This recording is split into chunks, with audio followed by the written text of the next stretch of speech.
Yo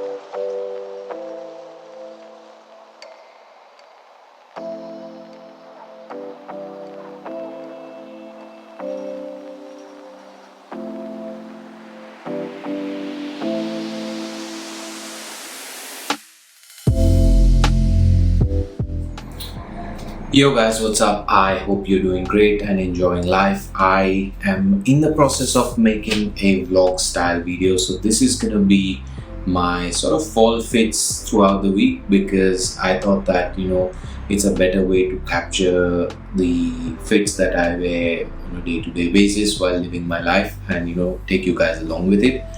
But also it's about recent pickups, which is one of them is this combat boot actually, which you see is a beautiful combat boot. I just place them here.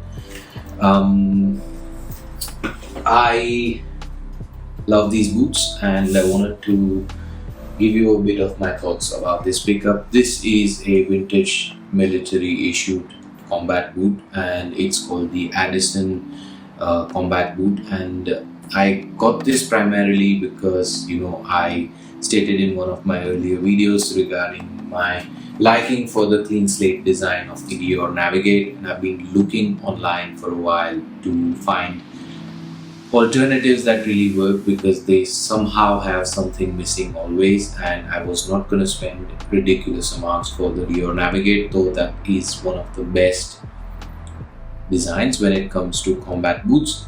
However, in this one I almost have more of what I'm looking for, so I wanted to share with you guys. This is relatively very cheap because you can find them on eBay, and I got my pair unused in a very good condition in my original size of 10.5, so I went true to size because this is unlike the other combat boots when it comes to the design, and I'm going to talk about it. So one of the distinguishing factors for the Dior Navigate boot is the fact that the stitching line, this clean line right here, goes sideways and has no curves here, and most of the combat boots you see are gonna have like a curved stitch line here or a curved stitch line here. Then that shape is not the same because when you look at the shoe from front, the focal length sort of makes it here, or at least that's how I see the details. The other thing that the Dior Navigate has really dialed in is the fact that it has a very streamlined toe box for a combat boot. Now, if you're like me and have been looking for a combat boot for like the longest time, you always see them to be like ultra bulky, and that's not the silhouette that I'm liking. Lately, I've been seeing myself gravitate a lot towards the SLP aesthetic sort of silhouette, and I think this combat boot is ultra clean.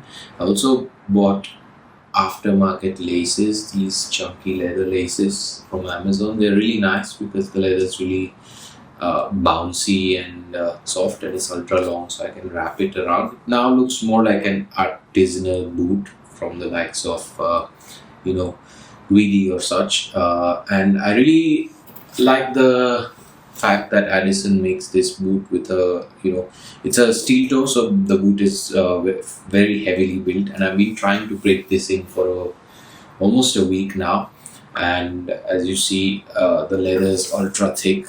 It has managed to break in well, but I'm really happy with it. Also, the sole is really nice. It comes with a Biltrite sole, which is more like a resin sort of, but has a fair amount of grip. I might go visit a cobbler to try and fit Vibram soles because that would elevate the aesthetic. Otherwise, very clean looking boot, and 10 eyelets, so the height is also proper. I'm gonna put it on now to show you my today's fit, and then we take it from there. So I just wanted to put these on and show you from how it looks in person. Of course, it still has a fair amount of chunk, but you can see the toe box is like really more refined, and if I could get like a storm welt to go around the sole and put a Vibram, it's gonna look really nice. I also like the way it looks actually, to be honest here. And just wearing a basic white selvage denim. This one is from Uniqlo.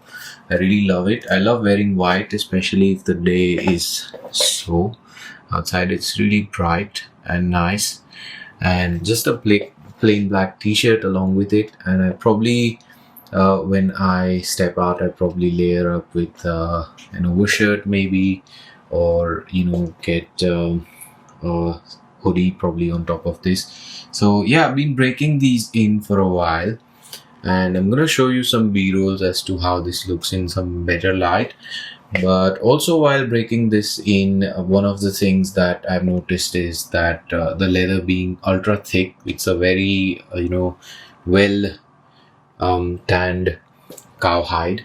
It's gonna take a fair amount of walking to break these in, but once they do break in, I hope that they're gonna age super well, because I love a well worn in combat boot, and this seems to be that up that alley. So let me know your thoughts in the comments. It's so bright and sunny outside. I just literally am going for a coffee run. Put on like a flannel black shirt from Muji and the white denim that you saw earlier. So let's get that coffee.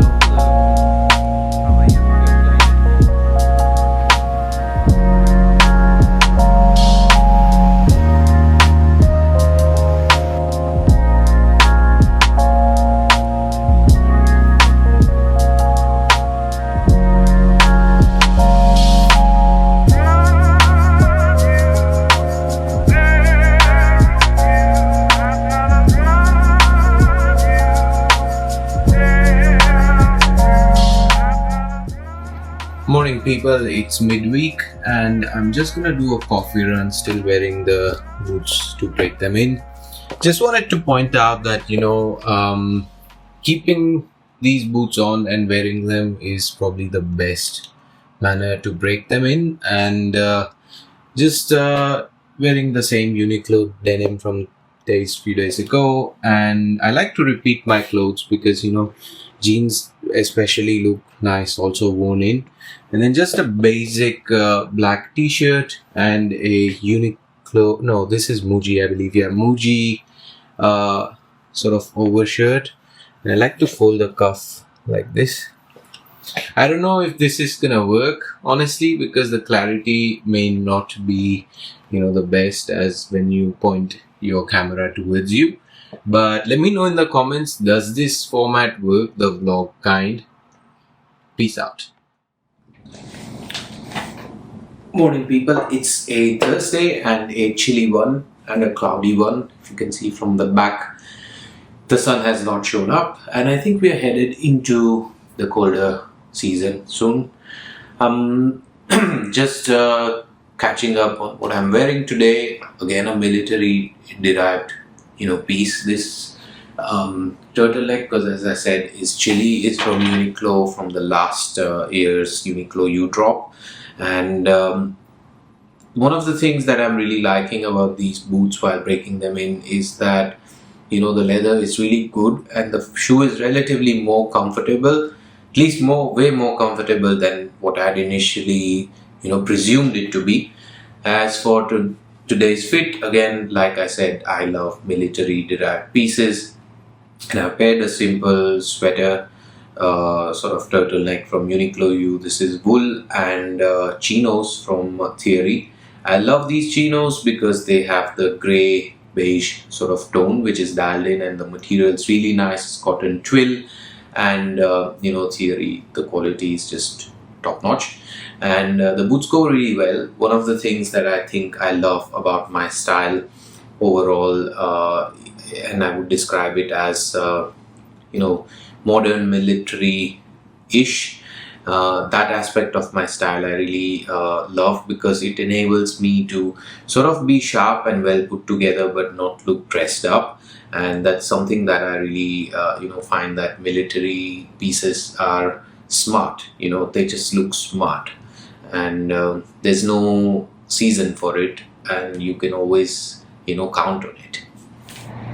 Hey yo guys, it's the weekend and happy Friday to everyone. Andrew Schulz is gonna own the town. The GOAT is in Toronto and I'm just gonna go witness greatness in live motion. I am super excited for it. As for the fit, the boots are breaking in awesomely. I'm really surprised at how soft they become once they're broken in. I can probably say they're fully broken in, if not 80 to 90%, and I'll be wearing them a hell lot in the winters. They are super comfy as opposed to what I thought. I can easily do 5k range on these for walking like a whole day without no pain. So highly recommend Addison boot built right. And as of for the rest of the fit for tonight, it's gonna be a bit more workwear-ish again, in that vibe. Black pants from Thierry, chino type. Uh, White t-shirt, basic white t-shirt, and a Zara overshirt. This one has two nice pockets here. I'm sorry, but there's a fly problem, so otherwise I would shoot outside where you can see the outfit better, but it quite kind of, you can make the gist of it. It's a black outfit, workwear inspired. It's not super cool. Toronto has been surprisingly warm, so it's been nice, and I hope to enjoy the weekend. I hope you enjoy your weekend. So wherever you are, have a good one. Catch a few glimpses of my evening tonight. Laters, bye bye.